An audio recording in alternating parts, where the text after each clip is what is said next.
Good morning, children. How are you all? Hope you all are well. Children, today I will explain you the properties of gamma radiations. In the last video, I have explained you the properties of alpha and beta radiations. Children, gamma radiations are like electromagnetic waves like X-rays and light rays. Light rays are also electromagnetic waves, okay? But they differ from X-rays and light rays in wavelength. Okay, the wavelength of gamma radiations is lesser than X-rays, okay, and light rays as well. The wavelength of gamma radiation is of the order 10 raised to power minus 4 nanometer, whereas the wavelength of X-rays is in the range of 10 raised to power minus 2 nanometer to 10 nanometer, and light wavelength is of 400 nanometer to 800 nanometer, children. Now, second property of gamma radiations is the speed of gamma radiations is same as the speed of light. Okay, that means what is the speed of light? 3 into 10 raised to power 8 meter per second. The same speed, with the same speed, the gamma radiations also moves. Now, ionizing power. What is ionizing power? I explained you what is ionizing power. When an energetic particle like alpha, beta or gamma suffers collisions with the atom of a gas, it knocks out the electron from the atom, which now becomes a positive ion. That means knocking out of the electron of an atom of a gas through which the energetic particle is moving is called ionization. Okay, now ionization power is highest is of alpha particle, then beta particle has lesser power than ionizing power than alpha particle, and gamma particles have least ionizing power, children. Okay, now penetration power. What is penetration power? I explained you. The speed of moving through in any medium is called penetration power. Okay, now the penetrating power of gamma radiations is high, maximum among alpha, beta and gamma radiations. It can travel through 500 meter in air and pass through 30 centimeter thick sheet of iron as well. Okay, that means what? It is moving with a very high speed, and to stop them we require a thick sheet of lead, children. Okay, alpha and beta radiations does not have a very high penetrating power, children. After that, like X-rays and light rays, gamma radiations are not deflected by the electric and magnetic field, since they are not the charged particles. Gamma radiations are not the charged particles, so they will not deflect under the magnetic and the electric field. I have explained you with an example, with a diagram in the last video also, that when it is for example, see, it's a lead box. Here the radioactive salt is kept, or radioactive substance is kept. When it is subjected to an electric field, beta radiations deflects this way, okay, and alpha radiations this way. Why? Because here it is what? Negative terminal, and here it is positive terminal. Okay, beta particles and it is alpha particles, and the gamma radiations go straight. They do not deflect by any electric field or the magnetic field. Why it is not deflecting? Because they do not have any charge, children. Okay, children, this diagram I have explained you in the last video as well. Next property of gamma radiation is what? Gamma radiations also affect a photographic plate, children. Next, gamma radiations cause fluorescence when they strike a fluorescent material. Okay. Next property, gamma radiations are also diffracted by crystals like X-rays. Okay, they are also, when we focus them on any crystal, they also get diffracted. Okay. Now, as cathode rays and beta rays are same, but their origins are different. I explained you that beta rays are coming out from the nucleus, whereas cathode rays are from orbital electron, children. Same way, X-rays and gamma rays are similar in properties, but their origin is quite different. Why? Because X-rays are emitted when there is a transition of electrons. Okay, it is also about the electrons, whereas gamma radiations are given out from the nucleus, children. All the alpha, beta and gamma radiations are coming out from the nucleus. Next, property of gamma radiation is what? Gamma radiations are, since their penetrating power is very high, so it can easily pass through the human body, therefore they cause immense biological damage. Alpha particle causes least damage, then beta particles, and highest damage is caused by the gamma radiations because their penetrating power is very high, children. Next property, gamma radiations are very useful in the treatment of cancer as well because they are able to move, easily pass through the human body. That's why they can treat the cancer as well. Okay, so children, now make a note that out of the three radiations, alpha, beta and gamma, the gamma radiations are most energetic, okay, and therefore they have a smaller rate of collisions. That means they will not collide because it is moving with a very high speed of energy, that it does not collide with any atom of the medium through which it is passing through. Therefore they have a smaller rate of collision with the atoms of the medium through which they pass. Thus they have least ionizing power but maximum penetrating power, children. On the other hand, alpha particles are the least energetic radiations. That's why if they are having least energetic particles, that's why they suffer more collisions, and thus they have high ionizing power, maximum ionizing power, but least penetrating power. Alpha particles energy is soon dissipated. It loses its energy very fast, children, when it is passing through a medium. Okay, now children, changes within the nucleus in alpha, beta and gamma emission. Okay, that means what happens when an alpha particle comes out from the nucleus? What will happen to the nucleus when a beta particle is coming out? What happened to the nucleus when gamma particle is coming out from that nucleus? What will happen? See, one by one we will see, children. Children, we know that radioactive substances are not stable. They are not stable. They keep on emitting constant or spontaneous emission of alpha, beta or gamma radiation, children. They spontaneously decay by the self emission. Okay, they self decaying and they emit alpha, beta or gamma particles. Okay, and when they emit alpha, beta or gamma radiation, it is called a nuclear change because it produces a change in the nucleus of that atom. Now see, children, when there is an emission of alpha and beta, there is a change in the number of protons and neutrons inside the nucleus because alpha and beta particles have some atomic number and mass number on it, whereas there is no change in the when there is an emission of gamma radiation, there is only a change in the energy of the nucleus. There is no change in the number of protons and neutrons because they does not have any charge. Gamma radiations does not have any charge. That's why whenever a gamma particle or gamma radiation has come out from the nucleus, there is a change only in the energy of the nucleus. There is no change in the number of protons and neutrons inside the nucleus, children. Now, first of all, we'll discuss about the alpha emission, children. Okay, alpha emission. Look, children, if an unstable nucleus contains much more neutrons, when nucleus become unstable, when it contains much more neutrons than the number of protons, then what will happen? It may emit a particle containing 2 protons and 2 neutrons tightly bound together, known as alpha particle.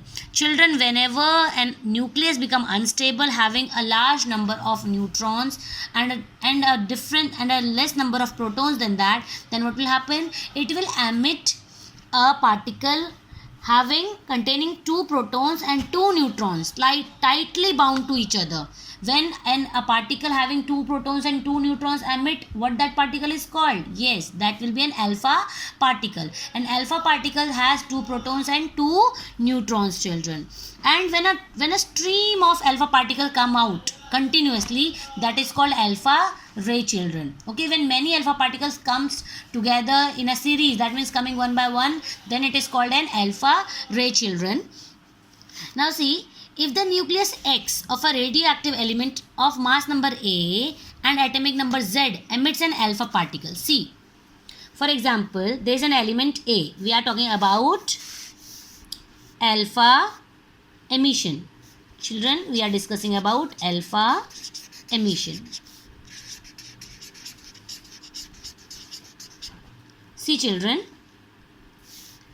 when an element X having, if the nucleus X, I am saying that nucleus X of a radioactive element of mass number is A and the atomic number is Z.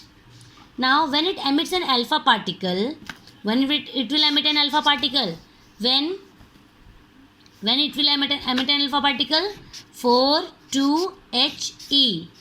Okay, it is an alpha particle. This is an alpha particle, yes. Then what will be the resultant nucleus? There will be a change in the nucleus, yes. That means the mass number get decreased by 4 and the atomic number also decreased by 2, and the nucleus is not the same. Now the nucleus has become Y, children. Okay, this happens during an alpha emission. If the nucleus X of a radioactive element has mass number A and the atomic number Z, emits an alpha particle. What is an alpha particle? An alpha particle has 2 protons and 2 neutrons in the nucleus. When it will emit an alpha particle, what will be the resultant nucleus? When from A, 2 protons and 2 neutrons get decreased, that means A minus 4, and from the mass atomic number 2 will decrease, Z minus 2, Y. Okay, so this is the equation of an alpha emission, children. It is called parent nucleus and this is called daughter nucleus, children. Understanding? Parent nucleus and daughter nucleus.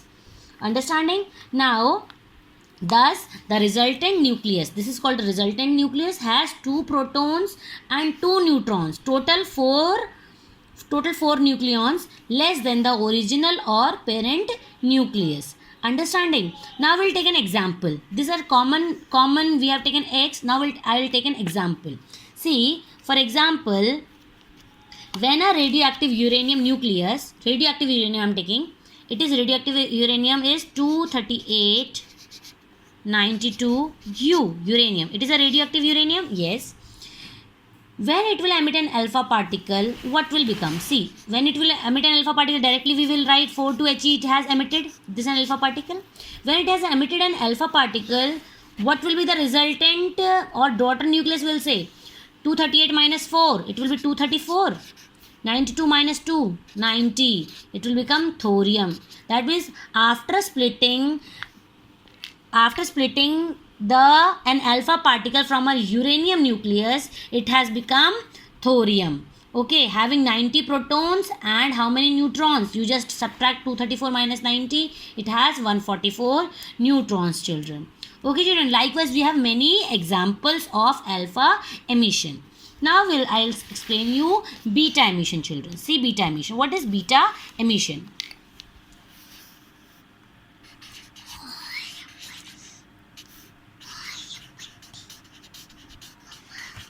Beta emission. Now children, beta emission, children. See children, when we will have all these alpha emission, beta emission or gamma emission, whenever there is the radioactive nucleus becomes unstable, and when it will become unstable, when the number of neutrons are much more than the number of protons, then only alpha emission, beta emission and gamma emissions are possible, children. Okay, then only they will emit alpha particle or beta particle or a gamma particle. See, when an unstable nucleus contains neutrons more than the protons, a neutron may change into a proton. When it will have more number of neutrons than the number of proton, what will happen? Then sometimes what will happen, that the neutron may change into a proton by emitting an electron. What happens in beta emission? This happens only in beta emission. What happens in beta emission? When a neutron having no mass, atomic number, having no charge, that means when a neutron gets converted into a proton, then what will happen? It is happening inside the nucleus. When a neutron gets changed into a proton, then what will happen? An electron is emitted out from the nucleus. An electron is emitted out from the nucleus. This is called the beta particle. This is called the beta particle. I explained you in the last video how it happens. Whenever a neutron gets changed into proton inside the nucleus only, then what happens? An electron is emitted out from the nucleus, because in nucleus electron cannot reside. So what will happen? That as soon as this electron is formed inside the nucleus, this electron will come out from the nucleus, okay, with a speed, and this electron is known as beta particle, children. Okay, 0 minus 1 e. Okay, this is called beta particle. When a stream of beta particles are coming out from the nucleus, it is called a beta ray, children. Okay, children. Now class, now children, thus in emitting a beta particle, the number of nucleons in the nucleus remains same, because what is happening? A neutron is changing into proton. Only this is happening. The number of nucleons will remain same, but the number of neutron is decreased by 1, and the number of proton is increased by 1. Number of nucleons are same. Neutron is changed into proton, but neutron is decreased by 1 and proton is increased by 1, children. In other words, we can say that the emission of beta particle, the mass number A does not change, because mass number will remain same. Total number of nucleons is same, but the atomic number is increased by 1, children. Okay, when atomic number is increased by 1, then what will happen? It changes into a new nucleus of element with properties similar to those of an element one place higher in the periodic table, children. Okay, because its atomic number is increased by 1. Okay, the daughter product is thus an isobar, same mass number but different atomic number of the parent atom. That means in beta emission, always isobar at the daughter nucleus is the isobar of the parent nucleus. Why they are called both the isobars? Because they both have the same atomic number but same mass number but different atomic number, children. Okay, for example, if I say, if a radioactive element or a radioactive nucleus P, okay, example I am showing you, if a radioactive nucleus P having mass number A and the atomic number Z emits a beta particle. When it will emit a beta particle, what will happen? 0 minus 1 E. It has emitted. What will happen? When it has emitted an beta particle, total the number of nucleons will remain same, but the atomic number will increase by 1. That means A, Z plus 1. Now P will be changes into Q nucleus. That means P and Q both are isobars. P and Q are isobars, children. Why they are called isobars? Because A is same but Z is different. That means mass number is same but the atomic number is different, children. That's why P and Q are called isobars. Okay, children. Now I'll show you an example. For example, a radioactive carbon nucleus. Radioactive carbon is 14,6C. Okay. When it has how many? It has 6 protons and 8 neutrons. Is it so? 6 protons and 8 neutrons inside the nucleus. When it will emit a beta particle, what will happen? 0 minus 1 E. When it will emit a beta particle, what will happen? The total mass number will remain same, but there is an increase in the atomic number, because what is happening in beta emission? The neutron is getting changed into proton. When one neutron gets changed into proton, the proton number is increased by 1. So it will be 14, 7. It is the symbol of N. Now the nitrogen, it has become the nucleus of nitrogen, having 7 protons and how many? 7 neutrons. Here it has 7 protons and 7 neutrons. Have you seen here? From 6 protons to it has become to 7 protons. That is 1 proton is increased and 1 neutron is decreased. and 146C and 147N are both are isobars having the same mass number 14 but the different atomic number, children. Okay.